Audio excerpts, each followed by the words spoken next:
काय म्हणताय?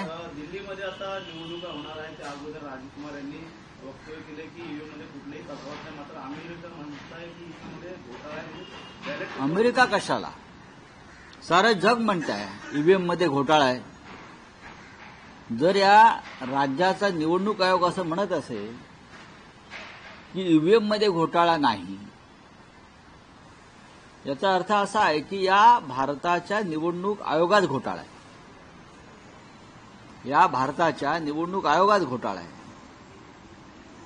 अख्ख्या जगाने ईव्हीएम नाकारलाय आणि हे शाणे आलेत का? हे उद्या रिटायर होतील हो. राजीव कुमार उद्या निवृत्त होतील. मग मोदी त्यांना एखादं बक्षीस देतील. मोदी आणि अमित शहा कुठे राज्यपाल करतील, कुठे एखादं केंद्रीय महामंडळ देतील, कुठे राजदूत म्हणून पाठवतील. सध्या हेच सुरू आहे ना.